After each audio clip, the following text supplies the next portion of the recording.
فەڕەنسا لەو مؤتەمەرەیە لەو کۆنگرەی ئاشتیەی پاریسا لە 1990 اقتراحێکی زۆر نابەجێی کرد کە یەکێکە لە پێشنیازەکان بۆ دابڕدابڕبوونی کوردستان. یەکەمەڵێ جنوبی کوردستان با هەر لەژێر کۆنتترۆڵی ئینگلیزەکانە بمێنێتەوە، طبعا چونکە بەرنامە بووکەوە سەر بە عێراقیەکەن. دووهەمەڵێ کوردستانی باکوور بکەین بە دوو ناوچەوە، ناوچەیەکیان ئینگلیزی بێ ناوچەیەکیان فەڕەنسی بێ، بیکەینە دوو دەوڵەت، طبعا هەر بە ناوی دەوڵەتەوە ئەڵێن بیکەینە دوو دەوڵەت، بەڵام سەر بە تورکیا ببنەوە.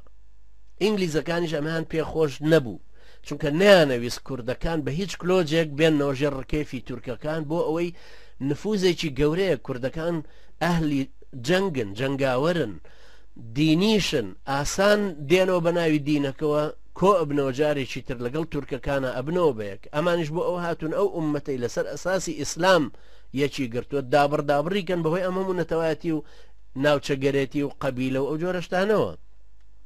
لەبەرەوە ئیقتراحەکەی فەڕەنساش زۆر سەری نەگرت.